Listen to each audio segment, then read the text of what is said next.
I'm Logan Crawford, and right now on Spotlight, we're diving into the world of digestive health with Dr. Mohammad Farivar's insightful book. It is called Is it IBS or Your Diet? This essential guide breaks down the complexities of IBS, offering valuable insights for both patients and healthcare professionals. Today, we will discover the impact of diet on IBS and explore effective treatments to manage this common condition. We're delighted to have this very talented author join us here today on Spotlight. We thank the team at Atticus Publishing for helping us put him in the spotlight today, and we ask viewers like you to support authors like him by subscribing to our channel and by purchasing his amazing book. The links are below this interview. Doctor, thank you so much for joining us here today on Spotlight. You're welcome, Logan. I'm happy to Let's be here. Happy to have you on the show, that's for sure. Let's start out by talking about your credentials because they are impeccable. So when people are getting advice from you today, they're getting advice from a board certified gastroenterologist who is Harvard trained. So I just wanted to put that out there for the folks at home who are watching. And I think that's important, right? Yes, I think so. I mean, Yeah. the fact that I've been around for about 50 years doing this job and doing this work, I think adds to it. So, Absolutely. Nothing is better than experience, that's for sure. What inspired you to write IBS or your diet? okay, there are about 30 million people with IBS in this country. Probably one third of people in the world have IBS. And there is basically no diagnosis, no treatment. A lot of people are diagnosed as, okay, you have IBS and go and take this and take that and so forth. And they suffer for a long time from it. Whereas there is no such a thing, in my opinion, there is no such a thing as IBS. There is IBS symptoms, but there's always a why next to it. Why do I have these symptoms? So it's up to professionals to find out what is causing the symptoms of IBS in that patients. Often there is more than one reason for it. So the reason I wrote that book is because I retired 7 years ago. And after I retired, I decided that, okay, sitting at home and is not as much fun. So I started going back to work. And the process of going back to work, I have been sort of working at a lot of different hospitals, from university hospitals, major university hospitals to big, big hospitals anyway. And I have realized that in all of these places, nobody pays attention to IBS patients. Nobody evaluates them the way they should. Uh, there are a lot of shortcomings that in my book there are, I've mentioned all of those. And so I decided that, this book needs to be written. Uh, and the main reason so was one, for patients to know that their IBS, there's a cause for it, for doctors to learn how to evaluate patients. And I'm talking about gastroenterologists, Harvard trained gastroenterologists. I'm not talking about even regular doctors, family practitioner and so forth is beside it. So it's a complicated disease that we need to talk more about it and inform more people about it. And furthermore, 40% of IBSs are related to diet. If you find out what is causing the problem, it goes away for the rest of their life. 80% of IBS patients, diet has a major role in it. So that's why I decided to write the book. Well, they're all great reasons. It's interesting that IBS, in your opinion, is a collection of symptoms, really, as Right. opposed to an actual, Disease. disease. Yes. So, what are some of the things that people can do if they are suffering from the symptoms of IBS to kind of turn around their lives? Should they start eliminating things from their Okay. diet? Tell Yes, us. very good questions. So first of all, majority of people in the world, except Western Europeans and maybe Eastern European, I'm not that familiar with, they have lactose intolerance. Okay, a majority of people in the world. A glass of milk has 12 grams to 14 grams of lactose. You drink a glass of milk, you're going to be in trouble. If you are from Middle East, Mediterranean area, Asia, anywhere from Indonesia, those places, South America, you're going to have problems. So the first thing you do, you try to eliminate dairy products. Okay, that's first. Second thing you do, you also eliminate a lot of fruits because fruits have fructose.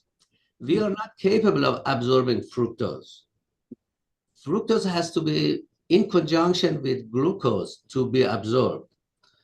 So if you eat a lot of fructose, you're going to have bloating, gas, discomfort, diarrhea, irregular bowel habits, all of those by just eating a lot of fruits like pears, apples, watermelon, uh, dry fruits, fruit juices, because we are capable of absorbing only about 25 grams of fructose.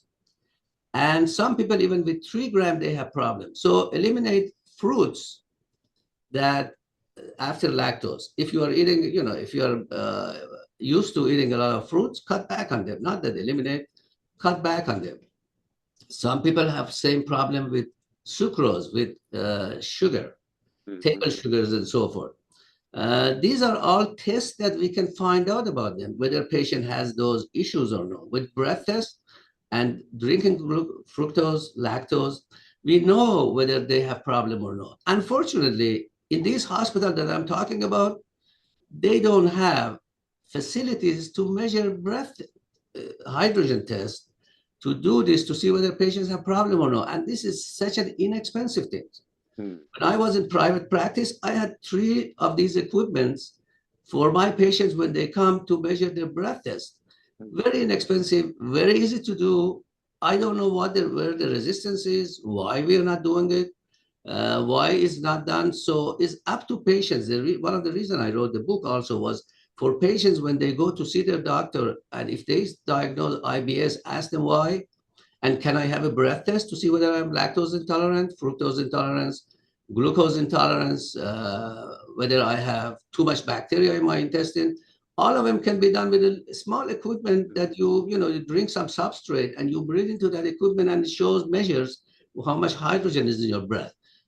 So these are, simple tests to do. So diet we went to so far, lactose and fructose and glucose. But that's not the only thing. The other thing is called high FODMAP food. FODMAP food are foods that are fermentable but not digestible by our enzymes. Those foods, when they get into large intestine, bacteria in large intestine, they have enzymes to digest those foods. And then the bacteria, when they digest them, they create small particles and also a lot of gas. So bloating and diarrhea and stomach discomfort. They produce this. Now, high FODMAP foods are mostly fruits and soluble fibers. So if they eat high FODMAP food, they are going to have problems. What I have noticed in this area is that most of my patients are thin, educated females that they have gone on, become vegetarian and eating more vegetables, or people who are eating healthy now, so eating a lot of fruits, a lot of vegetables, less meats and so forth. So they are eating healthy and nothing wrong with that. But that's going to create a lot more gas, bloating, irregular bowel habits. And that is really the main reason for a lot of people with IBS. So if the doctor that sees patient talks to them, I usually ask patient, okay, what do you eat? What do you eat for breakfast? What do you eat for lunch? What for supper? What do you drink? Whether they have drink diet drinks, which has a lot of like FODMAP stuff in it, avocado, for example. For example, I have avocado and cheese and salad with this and that on it. And I say, when I look at it, I said, this is a high FODMAP. I said, well, it's your diet. Change your diet, you're going to be fine. They come back and they say that for 10, 12 years, and I have all of this documented. 10, 12 years, I've had 4 colonoscopies. I've been to 3 different hospitals. I've had 4 times been tested for celiac disease. And nobody ever told me that this is what my problem is. And now, after so many years and so many problems, I realized that my diet was causing the problem. Now, there is nothing wrong with people eating high FODMAP food, as long as they know that their IBS symptoms is related to this. When you know it, you accept it if you have some bloating and gas. What Or, are some of those foods, doctor? okay, some of those foods are like apple, pears, Mhm. watermelon, uh, garlic, onion, bread, Mhm. pastas. I mean, any of those things. In my book, the list of a lot of different foods for different reasons that cause IBS is in there. So a lot of food, but the things that we are used to eating mostly, like for example, V8 juice, honey, uh, uh, those are things that we eat for breakfast. Mhm. Uh, if you have too much fat in your diet, that can cause symptom of IBS. If you are eating things which like mushroom, avocado, I think I mentioned Yeah. those.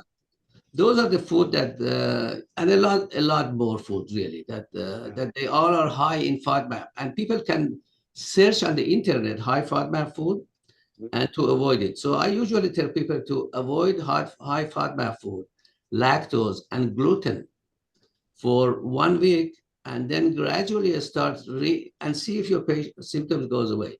If symptom goes away, gradually reintroduce foods slowly and see what brings your symptoms back, and then stay away from those. Logical advice, sound advice. It's interesting. They say the road to heck is paved with good intentions. A Right, lot of people go on these diets that are very heavy in vegetables or right, very heavy in fruits because they want to be healthy. right, And sometimes for their gut, they're not doing the right thing. right, Yeah. right. For even for their gut, maybe they're doing the right thing for their own self, because the gut, Right. those foods, they create good bacteria in Right. intestine. Good bacteria ferment those food that they couldn't get fermented, like in Brussels sprout and everything Sweet else, cauliflower. cauliflower, Yeah. cabbage, and so Yeah. forth.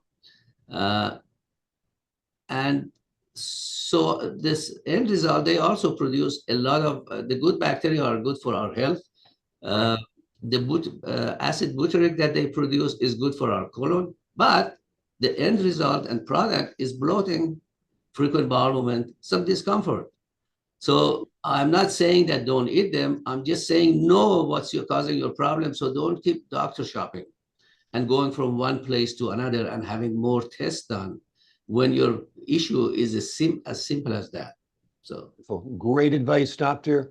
The name of the book is it IBS or Your Diet? yeah, It is an essential guide that breaks down the complexities of IBS and right, offers valuable insights for both patients and healthcare professionals. right. Like the doctor said, follow the advice in his book before you start doctor shopping and going from doctor to doctor, test to test, and prolong the misery in your life with these uncomfortable symptoms Right. when it could just be a matter of your diet.